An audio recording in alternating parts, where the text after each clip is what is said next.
3 exemplos de pessoas que queriam seguir Jesus.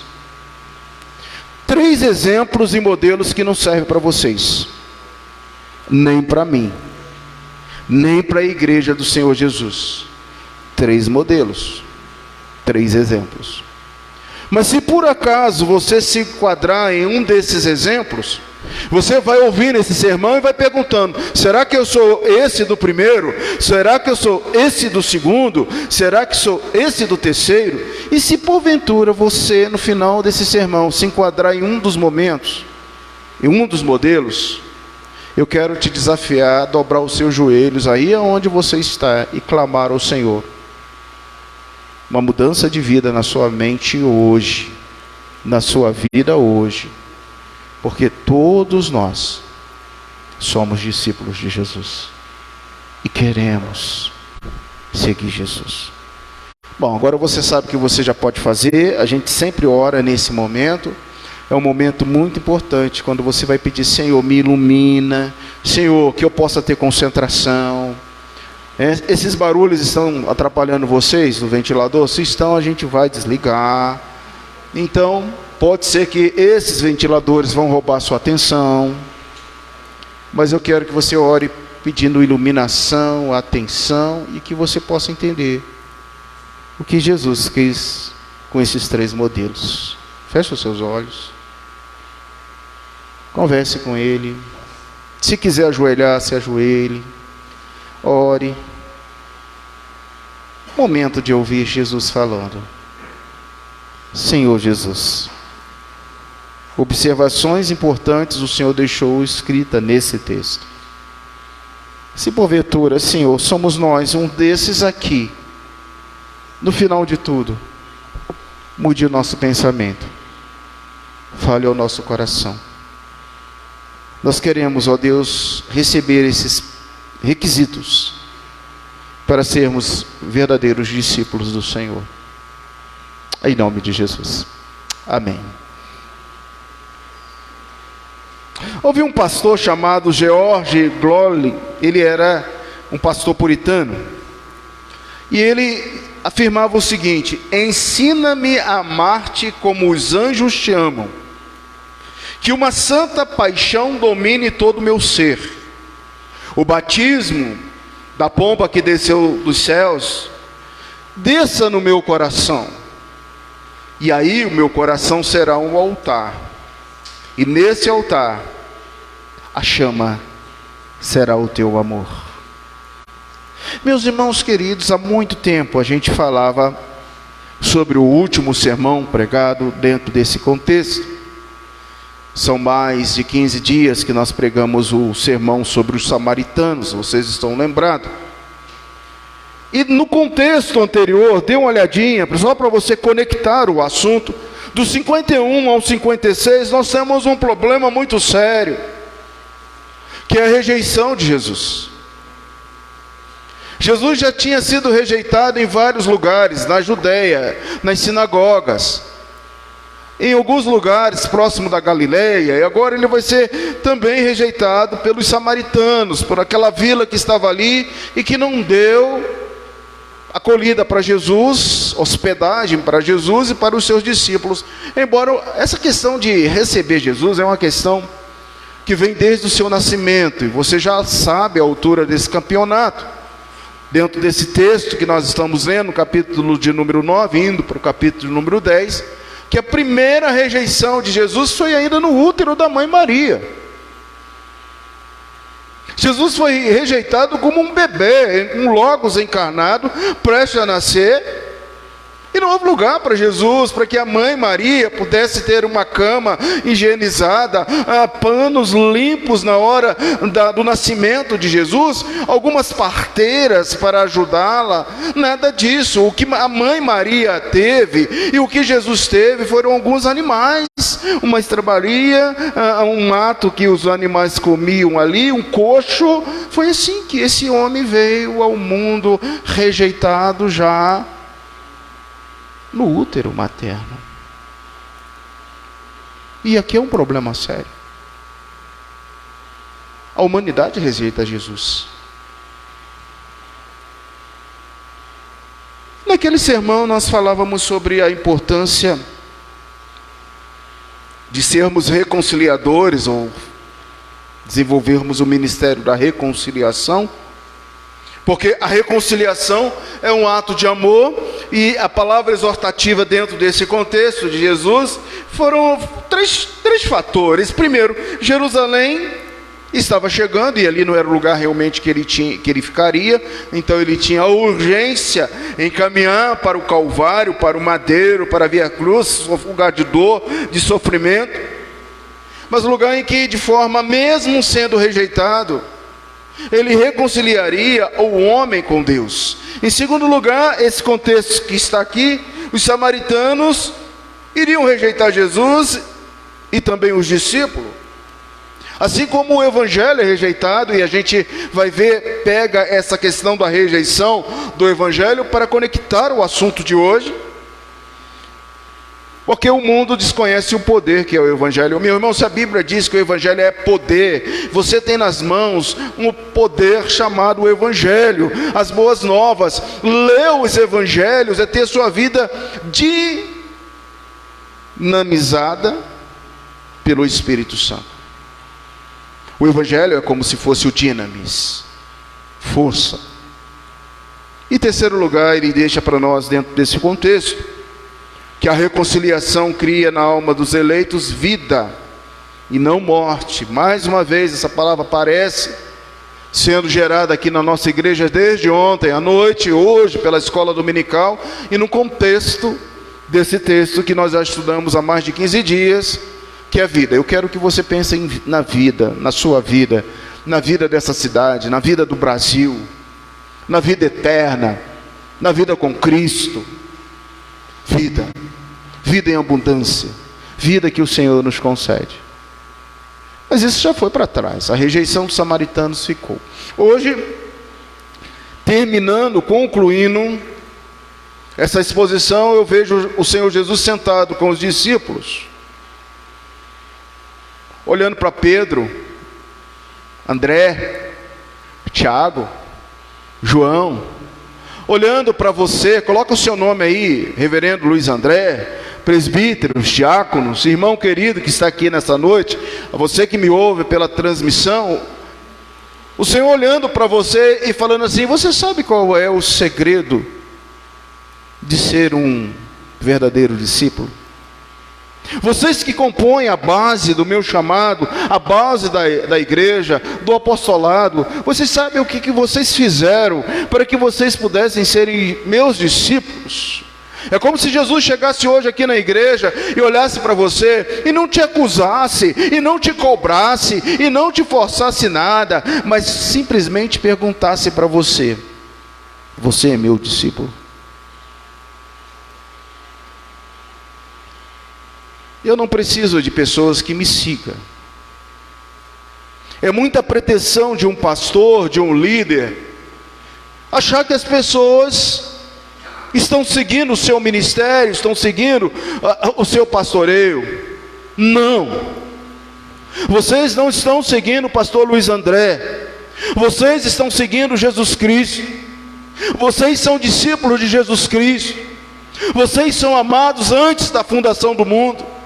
Deus, na sua infinita bondade, assunto de hoje, na sua liberdade, na sua bondade, na sua infinitude, Ele olhou para você e disse: Cida, você é amada do Pai. Olha, Reinaldo, você é escolhido antes da fundação do mundo. Você é o meu filho por adoção, é o meu querido. Jesus morreu por nós. E tudo agora, o que Jesus pergunta é: você é meu discípulo? E Jesus, para esclarecer essa questão, Ele chama ali os 12. E provavelmente os 12 até mesmo viu essas pessoas aqui. Foram testemunhas ocular, porque por onde Jesus passava, muitas coisas iam acontecendo. Lembra? Milagres, curas, multiplicações, perseguições, gente Jesus começava a pregar, o povo começava a chorar. Jesus começava a pregar e falar, o povo, né, se agrupava e falava assim: de onde está saindo tanta sabedoria, tanto conhecimento, tanto poder? Uau, ser um discípulo de Jesus era grande coisa. Se você naquele tempo estivesse com Jesus, você ia ver, experimentar, fazer, viver algo e muitas coisas sobrenaturais. Era um status ser discípulo de Jesus. Todos, inclusive esses 3, quiseram ser discípulos de Jesus. Veja o versículo 57. Indo eles caminho fora, alguém lhe disse: seguir-te-ei para onde quer que fores. Mas Jesus lhe respondeu: as raposas têm os seus covis, as aves dos céus ninhos, mas o Filho do Homem não tem onde dormir. Dormir. Um lar, uma casa para tomar banho, uma casa para fazer suas refeições, um lar para chamar de seu. Vocês querem me seguir, mas ouça e veja, as palavras iniciais são bem indefinidas. Não se indica o lugar, nem o tempo, e não são importantes dentro desse presente contexto, como se afirmou previamente, embora seja verdade que o ministério na Pérea está sempre no cenário e seja básico ao evangelista dar liberdade, que o Espírito assim o guie, incluindo relatos, fatos, durante o grande ministério do Senhor Jesus na Galileia, ou no ministério do Retiro. A gente não sabe aonde se deu isso. O fato é que eles estavam indo. Esse gerúndio indo, ele é muito importante para nós. Olha, e a gente começa a ver que algumas credenciais dos discípulos estão no particípio ativo. Eu sou discípulo do Senhor Jesus indo. Eu não sou discípulo do Senhor Jesus estático. Eu sou discípulo do Senhor Jesus indo por toda parte. Por toda parte. Há algo muito atraente nas palavras que diz: eu te seguirei por onde quer que fores. Olha que voto. O primeiro modelo de discípulo é aquele que tinha certeza que não teria outro caminho, não teria outro lugar para se estar. E isso é maravilhoso demais, porque nos remete ao Velho Testamento, em Ruth capítulo 1, versos 16 e 17, e é essa mesma expressão que está aqui, quando lá alguém diz: eu te seguirei por onde quer que fores, o teu Deus será o meu Deus, o teu povo será o meu povo, e era alguém que era de fora da linhagem. Isso é credencial, é maravilhoso demais. É como nós que estamos aqui nessa noite não tivéssemos outra opção: ser discípulo do Senhor Jesus, seguir o Senhor Jesus até o final da minha vida, até o fim da minha vida. Aonde quer que fores, eu irei. Mas veja a intenção de Jesus. Veja o que Jesus revela dentro desse versículo, dentro desse primeiro modelo. Não obstante, Jesus indica claramente as intenções do coração desse primeiro modelo. E eu quero perguntar a você: qual a sua intenção em ser discípulo de Jesus? Qual a minha intenção? Se a minha intenção é como se desse primeiro modelo, desse primeiro homem, esse primeiro homem ele está se associando a algo, a fatos sobrenaturais. A fama que rodava os discípulos de Jesus, é o próprio Mestre. Esse primeiro modelo já tinha visto as multidões seguindo o Senhor Jesus, os milagres seguindo o Senhor Jesus, o entusiasmo da equipe de Jesus, dos discípulos que estavam ali. Isso para esse primeiro modelo parecia tão bonito, tão maravilhoso. Às vezes eu sou discípulo do Senhor Jesus porque eu acho que a igreja, ela é espetacular. E a igreja é realmente um lugar espetacular. A gente vê milagres acontecendo. A gente vê o Senhor falando. A gente vê vidas mudando. Mas se essa é só a sua expectativa, por isso ele queria ser discípulo de Cristo, não conseguiria compreender as implicações do discipulado, a saber, a negação de si mesmo, o sacrifício, o serviço e o sofrimento. Para esse primeiro modelo, isso não existia.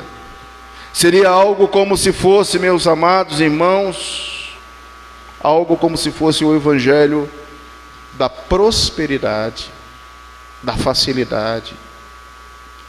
Ser discípulo do Senhor Jesus é ter tudo, receber tudo, do bom e do melhor, sem a autonegação, sem sacrifício, sem serviço, sem sofrimento. O versículo 58, amados, parte para o ponto que Jesus vai enfatizar. Não obstante, é que esses animais têm habitações bem definidas. Quais são os animais aqui? As raposas têm os seus covis, as aves dos céus seus ninhos. Não é à toa que ele vai buscar essa percepção geral daquelas pessoas.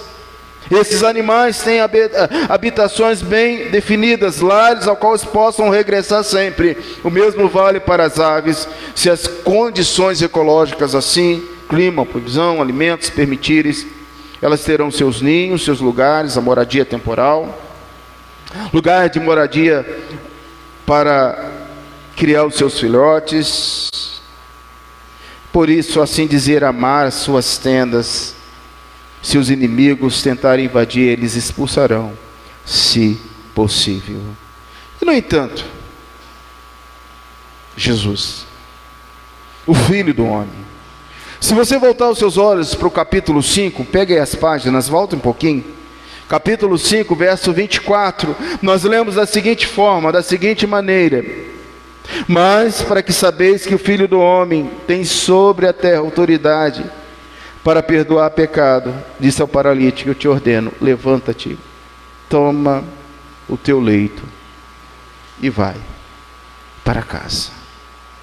Veja que nesse texto aqui, até o paralítico tinha uma casa, e Jesus não tinha. Meus irmãos queridos, em suas peregrinações, naqueles lugares de um lado para o outro, para quem sabe, houve rejeição do próprio Mestre, como nós já falamos, em vários lugares. E aqui está mais uma: o Filho do Homem não tem onde dormir, onde reclinar a sua cabeça, um lar para estar. E seguir o Senhor Jesus é ter discernimento de que a sua vida como discípulo exige muitas vezes autonegação, sacrifício, serviço e sofrimento. Enquanto o primeiro candidato a ser discípulo de Jesus é um homem que pede para seguir. Ele evidentemente pertencia a esse grande grupo de pessoas que viram os relatos, os milagres, as experiências, falava favorável com o entusiasmo de Jesus, mas no sentido amplo, ele queria ter uma base, uma segurança para reclinar a sua cabeça. Louvado seja Deus que nós temos uma casa, um lar para voltar, um lar para estar, um lar para ficar. Mas os discípulos do Senhor Jesus, a primeira credencial é saber que a sua morada não é aqui, mas é nos céus. e que nós estamos a caminho desse lar, dessa casa. Em Israel, amados, era considerado um dever e um ato cuidar do sepultamento do pai. Agora a gente vai ver o segundo perfil. Se o primeiro perfil, alguém disse: eu seguirei, estarei contigo, serei seu discípulo, e foi reprovado porque ele queria, na realidade, segurança, fama, participar de milagres e ter alguma coisa para chamar dele. O segundo agora, ele diz no versículo 59, permita-me ir primeiro sepultar meu pai. Eu quero lembrar que em Israel era um dever de um filho, por causa do amor filial, conceder uma sepultura honrada aos seus mortos, honrados aos seus pais. Caso você vai ler Miqueias 6:8, você vai ver isso. Considerava também que o mesmo tinha prioridade sobre qualquer outro serviço que estivesse prestando, até mesmo decorar o Pentateuco, a lei, a Torá. Se ele fosse sacerdote, ele tinha prioridade de não ir ao turno para sepultar o seu pai. Mas por que Jesus responde dessa forma no versículo 60? Veja aí. Mas Jesus disse, insistiu: deixe os mortos sepultar os seus próprios mortos. Tu, porém, vai e prega o reino de Deus. O que Jesus quer dizer para nós, seguidores, discípulos, para aqueles que estão no serviço do Senhor, é que aqueles que estão espiritualmente mortos se encarregarão do funeral a que pertence os próprios mortos. Mas você que já tem a vida, você precisa preocupar em gerar a vida terrena, os laços sanguíneos. Jesus ensina que maior do que esses laços terrenos serão os nossos laços celestiais, correspondente a uma família que vai estar com o Senhor, superando todos os desafios, superando todas as lutas terrenas, porque nós estaremos juntos nos céus. Deixa eu falar uma coisa para você. Se seu pai, sua mãe, seu filho, seu irmão partiu no Senhor, é questão de tempo para você estar com ele. Não se preocupe. Está nos céus. Está com o Senhor. É por isso que o verdadeiro discípulo, ele precisa entender que tudo isso aqui é transitório. Que até mesmo durante um período de luto, eu preciso reagir em favor da vida. Meus irmãos queridos, tem gente que usa a desgraça, o sofrimento, para manipular, para extorquir, para enrolar. E nós precisamos ser como os discípulos de Jesus, falando: meu irmão querido, você terá uma vida diferente nos céus, creia nisso, você está preparado. Hoje nós vimos Paulo falando para Timóteo num outro nível. Paulo, na segunda carta, ele ajusta o volume, ele aumenta a intensidade da pintura que ele está ensinando a Timóteo. Está falando assim: Timóteo, você acha que eu quis ser o apóstolo? Não, eu sou apóstolo pela vontade de Deus. Você precisa se animar, porque o que espera para o seu ministério é Roma, o que espera para o seu ministério é morte, é perseguição da igreja. Timóteo, você já tem experiência. Meu irmão, quanto tempo você tem de igreja? Quanto tempo você tem de discípulo do Senhor Jesus? Ou você está naqueles, quando minha mãe morrer, quando meu pai morrer, eu vou me dedicar. Eu não terei mais marido, eu vou casar com Jesus. Eu já ouvi isso tantas vezes. E de crente, viu? Porque geralmente quem fala isso é de uma outra fé. Não, é hoje. É agora. É nesse momento. Vamos para o terceiro exemplo. 61. Outro lhe disse: seguiste-ei, Senhor, mas deixa-me primeiro despedir-me de casa. Mas Jesus lhe replicou: ninguém que tendo posto a mão no arado, o que faz? Olha para trás. É apto para o reino de Deus.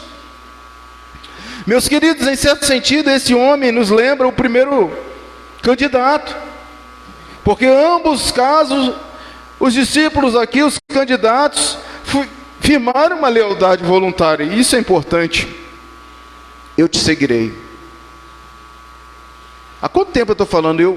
Eu te seguirei, eu te seguirei, eu te seguirei, eu te seguirei, eu melhorarei, eu serei um bom cristão. Não obstante, Jesus sabe que esse terceiro candidato encontra-se com uma família em casa. Deixa eu te falar uma coisa, meu irmão. Sua família pode mudar sua cabeça. Falar devagar. Sua família pode mudar sua cabeça. Imagine esse discípulo voltando para casa, se despedindo dos seus irmãos, da sua mãe, principalmente. Deixa eu contar uma história. Eu, quando tinha 13 anos, eu queria muito ser marinheiro.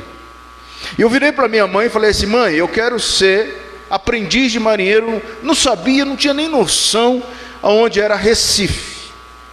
Eu li lá e vi que havia uma escola de aprendiz de marinheiro em Recife. E tem mesmo. E com 13 anos eu falei: mãe, eu vou ser aprendiz de marinheiro, vou para Recife. Minha mãe olhou dentro dos olhos. Qual é a mãe que quer ver um filho adolescente ir embora? Esse menino está doido, né? Está louco. Como é que esse menino vai para Recife, do Rio de Janeiro para Recife? Virou para mim e falou assim: não, meu filho, não é agora, esquece desse negócio. Recife está muito longe. Você nem terminou o ensino médio. Continue estudando. Bastou essa palavra. E eu não fui ser marinheiro. Nunca coloquei meus pés depois de volta em Recife, principalmente para estudar na marinha e ser marinheiro aí. Acabou essa vontade, passou. Embora quando eu cheguei na maioridade, eu fui para o exército. Aí não teve jeito. Aquilo estava no meu sangue. Eu queria ser militar, eu queria ser das Forças Armadas. Eu entrei no exército. Aí quem me tratou no exército não foi minha mãe, foi Deus. Porque quando estava tudo pronto para eu ser um militar do exército, Deus falou assim: você vai ser pastor. E aí eu tive que renegar esse sonho, lutar comigo, sofrer debaixo do comando, porque o comandante estava me dando um prêmio. De fato era um prêmio que naquele momento ia mudar a minha vida. Eu gostava daquilo ali, queria ser infante, conhecia todo o procedimento do exército. Mas eu virei para o tenente-coronel Ekcha e disse assim: eu quero ser pastor. Não foi eu que falei. Não foi eu que falei.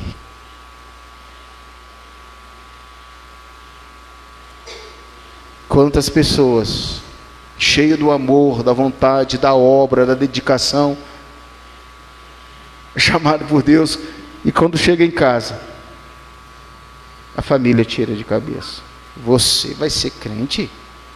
Você vai evangelizar? Você vai mudar a sua cabeça? Você esquece disso. O terceiro modelo queria muito seguir Jesus, mas ele pediu: deixa eu voltar para minha casa primeiro, para despedir-me dos meus. E Jesus sabia que a família ia ser um empecilho na vida daquele discípulo, que ele não sairia nunca da casa para seguir Jesus.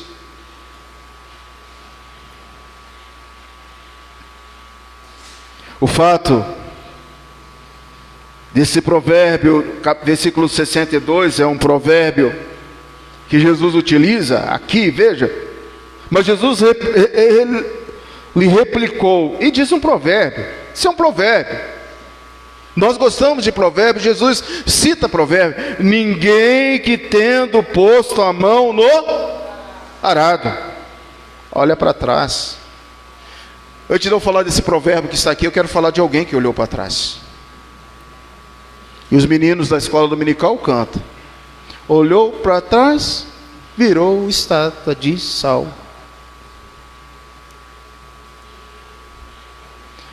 Discípulo não pode olhar para trás. Das provações mais difíceis da minha vida, irmãos, quando eu estava no seminário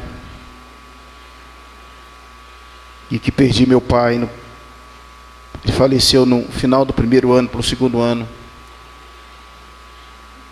eu fui testado nisso. Estudava as matérias mais difíceis: grego, hebraico, filosofia, sociologia, teologia. Eu falei no meu coração: eu vou voltar. Minha mãe está precisando de mim. Eu sou homem. Eu tenho que voltar para cuidar da minha mãe. Mas antes de tomar essa decisão de deixar o seminário em Campinas e voltar para o Rio de Janeiro, eu dobrei os meus joelhos e falei: Senhor, se tu existe, fale comigo agora. Qual o caminho? Qual a decisão que eu tenho que fazer? O que eu tenho que entender? Porque minha mãe está precisando de mim, a minha irmã está precisando de mim. Aí Deus, então, Ele abre a Bíblia. Abre a Bíblia. Eu sei que você já fez isso.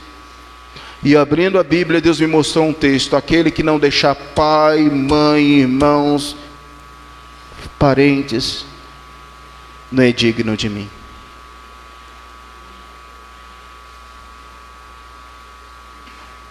Vocês querem saber o final da história disso tudo? Levantei do chão, os olhos cheios de lágrimas. Falei: entendi, Senhor. Quer dizer que seguir o Senhor, em primeiro lugar, é negar-se a si mesmo, é ser obediente à tua palavra, é ser um discípulo do Senhor.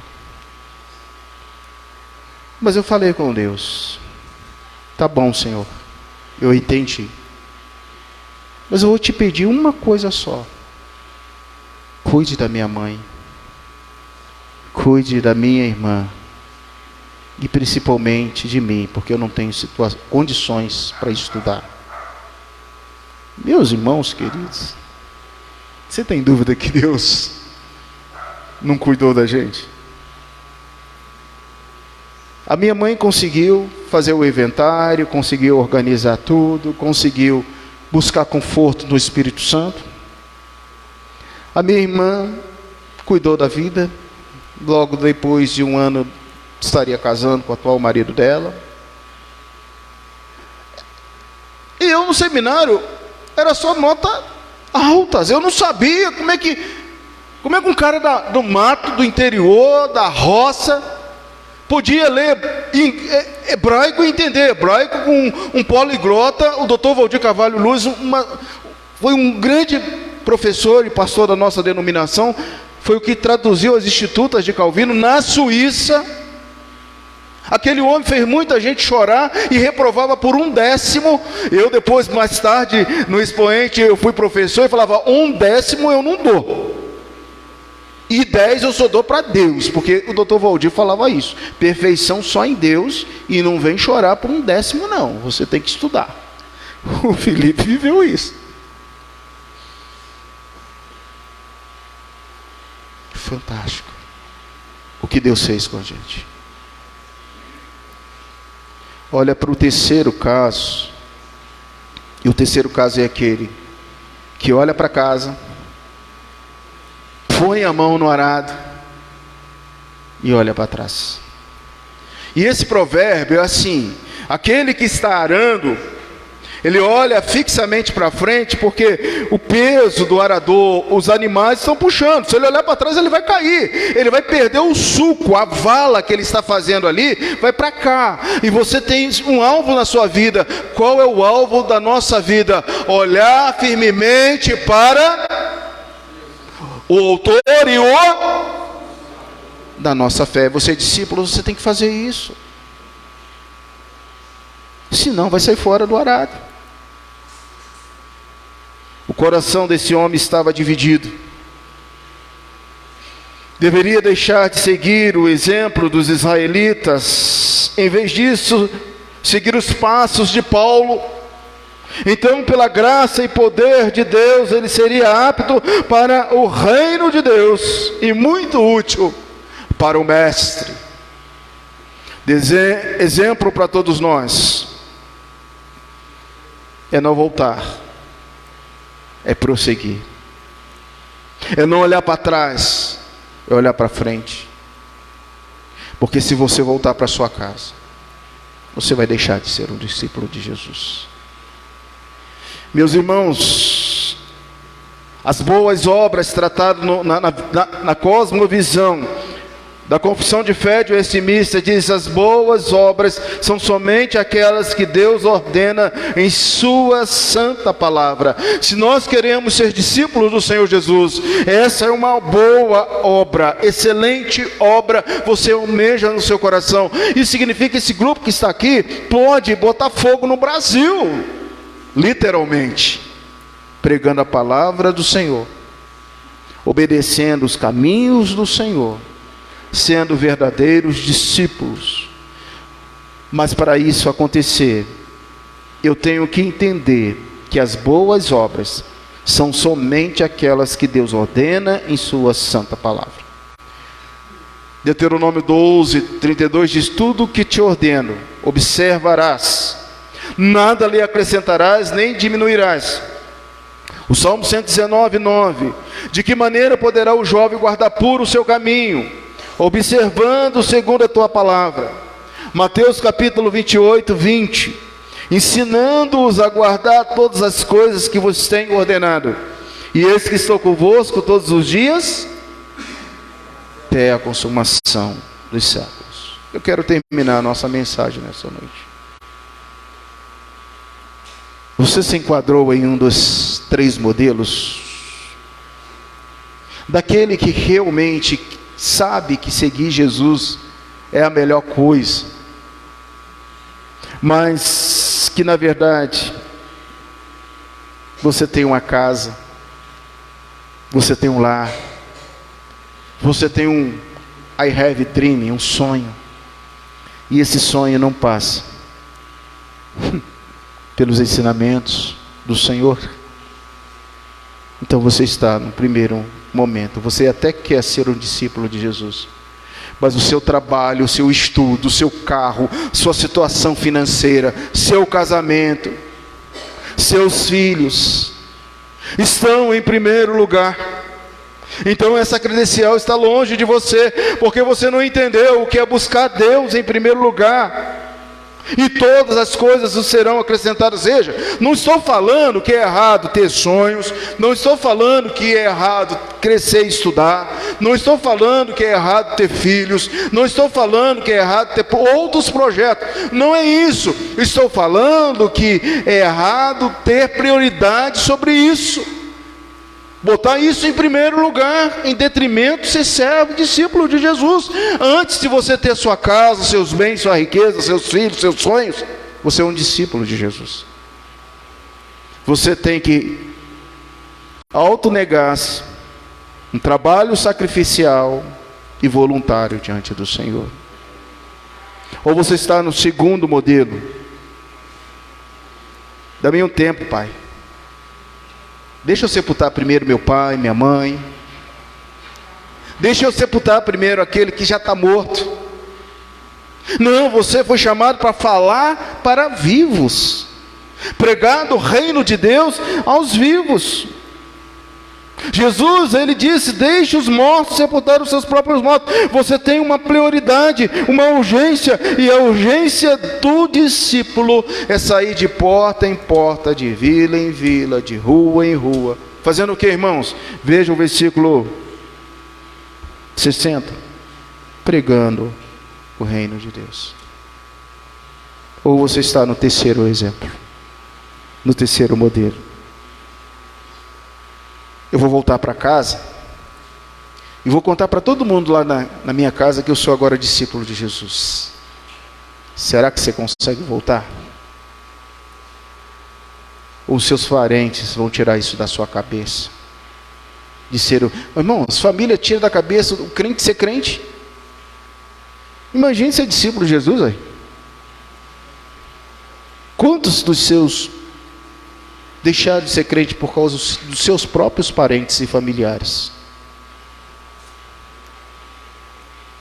Quais são os pré-requisitos para nós. Agora eu quero falar o lado positivo. Eu, como seguidor de Jesus, quais são os requisitos? Primeiro, irmãos, não prestar atenção em sua tarefa é um requisito negativo. Então, prestar atenção na missão e na tarefa que Deus nos deixou, que Jesus nos deixou. O verdadeiro discípulo presta atenção naquilo que ele deixou, indo pregando o evangelho por todas as nações, batizando em nome do Pai, Filho, do Espírito Santo. 2 vidas só, irmãos. Uma no primeiro semestre, outra no segundo semestre. Ora a Deus, Senhor, me dê 2 almas. Eu vou falar do evangelho para 2 pessoas só esse ano, mas vai ser o ano inteiro. Você vai dedicar 2 pessoas. 2 pessoas. Você vai ser discipulador de 2 pessoas esse ano, 2 pessoas. Deus vai te usar com sabedoria, com poder, porque é tudo que Ele quer. Preste atenção no que a Bíblia ensina. Segundo, renda-se a Cristo. Tenha uma vida abnegada, de piedade, do fundo do seu coração. Respire fundo e diga: Senhor, Tu és o meu Deus, em Ti me comprazo. Senhor, a minha vida entrego a Ti. Faça conforme Tu queres. Tu queres, não como eu quero. E terceiro, amados, Cristo tem que ser a primazia em sua vida. De novo, Cristo não pode ser a segunda opção da sua vida. Ele precisa ser a primeira. Como é que eu faço isso, pastor? Se você tem dúvida em como deixar Cristo ser o primeiro na sua vida, marque um gabinete comigo. Vem aqui, nós vamos sentar ali, vamos conversar, e eu vou te ensinar como Cristo vai ser o primeiro na sua vida, tá? A gente está aqui para aprender. Lembra que eu falei hoje de manhã cedo que a gente precisa aprender novos sonhos, novos caminhos, até mesmo aprender a nadar? Então, você pode aprender a ter Cristo, e eu vou te ensinar. Mas, irmãos, os requisitos essenciais para os eleitos é cumprir a tarefa deixada por Jesus, ter um lugar para buscar e apresentar o seu reino, e, sobretudo, obedecer o chamado que Deus colocou sobre a sua vida. Qual o teu chamado? Usa, faça, não deixa morrer. Essa passagem para nós traz algumas alertas, despertamentos. E o maior despertamento para nós é que quem quer seguir Jesus, quem quer ser discípulo de Jesus, precisa tomar uma atitude. Precisa tomar uma atitude. O aspecto fundamental para a nossa vida nessa noite, Jesus nos convida a ser seus discípulos. A lição prática que devemos ver nessa passagem é que para realizar a sua missão como discípulo, precisamos da revelação especial que é a sua palavra. E a sua palavra nos apresenta 3 perfis, 3 modelos que não foram aprovados pelo próprio Jesus. Você precisa seguir a palavra, obedecer a palavra. A igreja precisa entender essa nobre tarefa. Amém? Vamos orar? Porque o mundo seria diferente se a igreja, se todos da igreja fossem discípulos de Jesus. Você não é discípulo da igreja presbiteriana, você não é discípulo do pastor Luiz André, você é discípulo de Jesus. E portanto, alguns requisitos são importantes. E não é à toa que ele termina o capítulo 9 falando sobre isso. Porque daqui a pouco Jesus seria assunto aos céus. E eles teriam que caminhar. Jesus está para voltar, irmãos, e para nos levar. Será que ele encontrará discípulos? Vamos orar?